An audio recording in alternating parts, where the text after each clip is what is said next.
Welcome back to our Music for Dummies series. This is Lesson 7, The Circle of Fifths. We're glad you're back with us, and as always, we're going to review a little bit.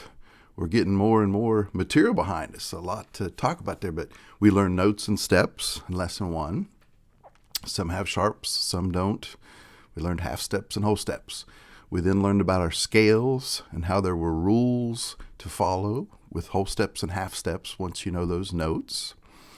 We learned about chords, some theories and rules you can follow to pick notes that sound good together.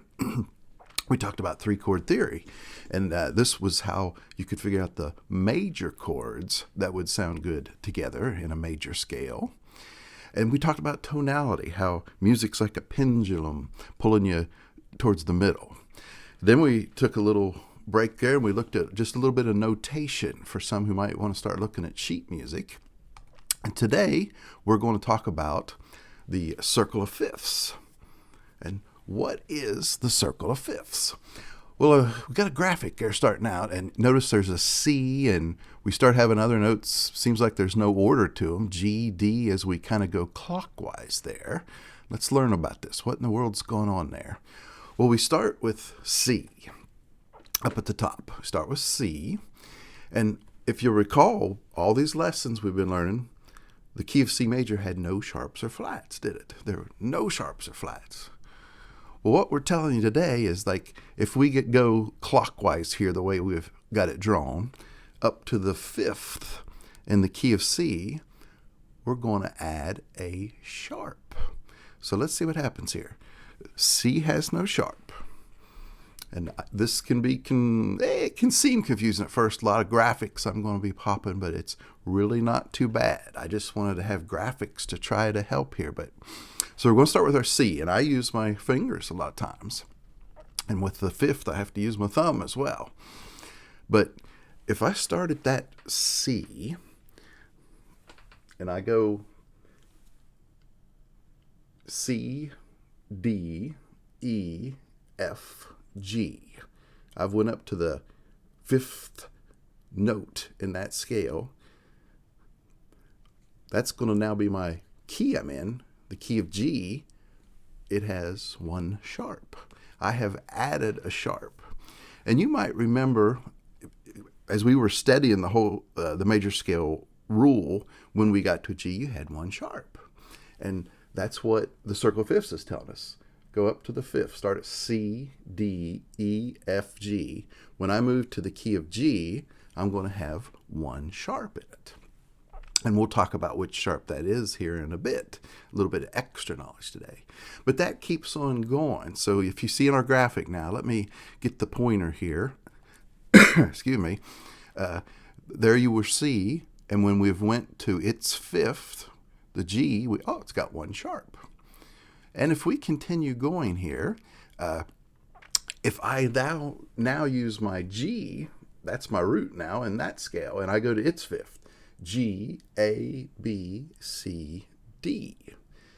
I will add another sharp in my scale.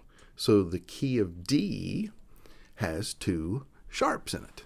And that's what got my laser pointer there. See, it's got two sharps when you move to the key D. And this just keeps on going. If I then start on my D as my root, D, E, F, G, A has three sharps in it. And then make A be my root key, A, B, C, D, E. E has four sharps in it. And so it continues. Now, that really was just about a minute, and hopefully you're catching on. Again, go back, pause, review, but when you start with C, which has no sharps, and you move up to that key's fifth, you've added a sharp. And then you go to that key, go up to its fifth, you've added a sharp, and just keep going and going and going. That's your circle of fifths, and it's neat knowledge. That'll start to click. That'll start to click and give you ideas as you go with it. But that's not all. You can really consider it also the circle of fourths is another way to look at it. Watch this. basically the same slide in reverse. If I start with my C, which we know has no sharps or flats, and in this way we have it drawn, you're going counterclockwise up to the fourth in that scale or key, you're adding a flat.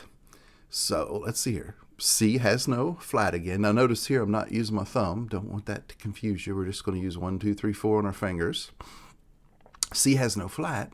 If I go to my fourth of C, C, D, E, F, that's the fourth in my scale, I've got one flat.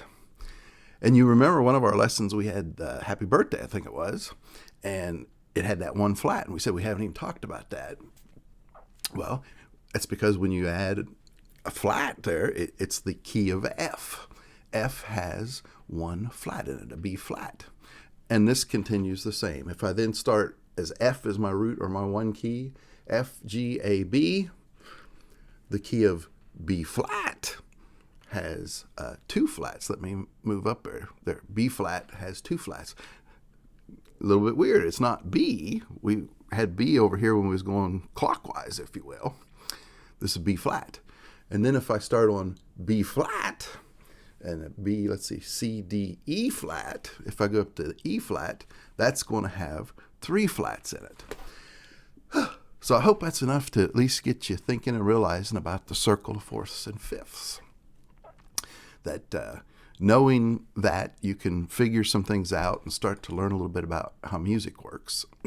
Let's see there, I even have A flat up there, don't I? If I went with that E, F, G, A to the fourth, yep, E, F, G, A flat has four flats. So let's make some observations of that. You're going to see it drawn several ways. People will draw these circles. Sometimes they'll put one inside the other. Here we've got, if we had continued around, even once we started getting crazy, like go from the B to the F sharp to the C sharp to the G sharp on our circle of fifths, you see how they have the circle of fourths on the inside here, F to the B flat to the E flat to A flat, and keep on going around. And you can also see how, a B is really a C flat. You can look at a scale as having sharps or flats depending on what key you're kind of considering. It gets that's a real mental one there, isn't it? But you can look at it as sharps or flats, and depends on how you would view the key you're in, if you will. Let's see here. Oh, this is a neat one. Knowing what order those sharps are added in, this adds another math thing, but we know we went from C to the key of G and added one flat in G, but what is that flat? Well, it turns out it was F. It was actually, I meant one sharp. We added one sharp. It was F sharp. When we went, so this makes it like, I can't keep track of this. I went from C to G, but in G I added a flat or sharp, and that sharp was F. Well, this statement can help. Fat cats get drunk at Eddie's bar. That's the order that the flat or the sharp, sharp notes are added. Fat cats. When I'm in that one key, G, that has one sharp, it's going to be an F. When I get to the key of D that has two sharps, fat cats, it's going to be F and C, and so on and so on. This must be how pianists, and some of them help remember their scales. They know I'm in the key of G, and it's F. And when they're doing two black keys, F and C, and I believe that helps them mentally know which keys to hit. Don't know. I'm no good at piano, and on the guitar, as guitarists, you might see that that's not necessarily the way you'll be thinking of it. But fat cats get drunk at Eddie's bar is a neat one to know. Another neat one to know is bead GCF. Just remember you spell the word bead. And then I always remember for GCF the greatest common factor. But this is the order flats are added in. If I start with that C and I went to the key of F, the first flat, the flat in the key of F is B flat. And then the next one's going to be E. When I go F, G, A, B flat, when I'm in the key of B flat, I'm going to have a B flat, obviously, and then an E flat. And on that goes. Whew. That's a lot of knowledge, really, but I hope that you can set and take this in, because this is a big thing about music. And let's look at some applications or some observations for this. I'm going to grab this, even though we might not use it a lot, but maybe it makes me feel more comfortable. But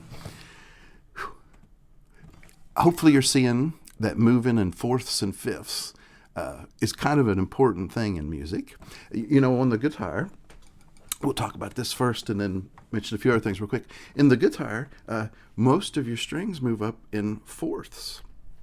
Your E, then your next string's A. That's E, F, G, A.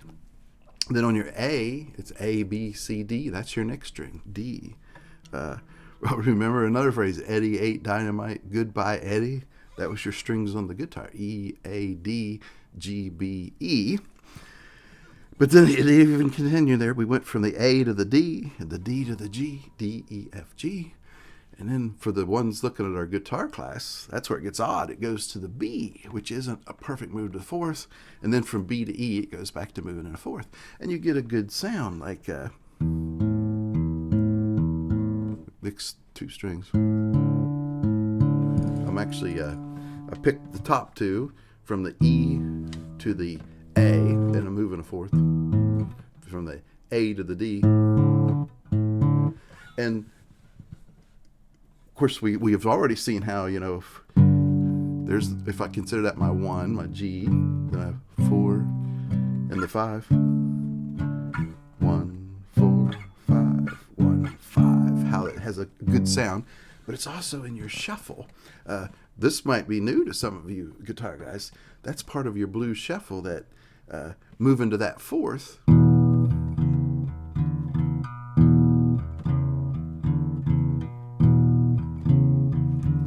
And I can do that on the next string.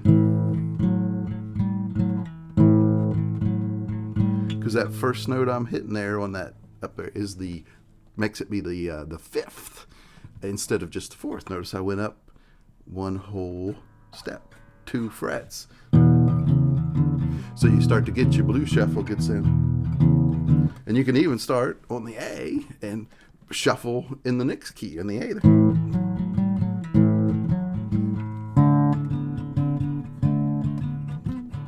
So I'm shuffling the key of A. If I'm using the top string, I'm shuffling the key of E. So that's neat. Another neat application of this before we let you go is like sheet music. Like if, see here, you get sheet music like you're seeing up there, and there's one flat, hopefully your brain's starting to just know, oh, that's a key of F. It might also, oh, it's a B flat. But if you could not remember, and you heard that you had one flat, you might be able to go C, D, E, F. Oh, I'm in the key of F because I use my circle of fourths. And if I had, for example, sharps, and you just didn't remember, hopefully you're able to look at that and go, I know what key that is, but you could use your circle of fifths and go, I got to do it twice. C, D, E, F, G, G, A, B, C, D. I'm in the key of D. I got 2 sharps. You should be able to go fat cats and know that those sharps are F and C. Whew, enough for today. I hope it was beneficial. Thanks for tuning in.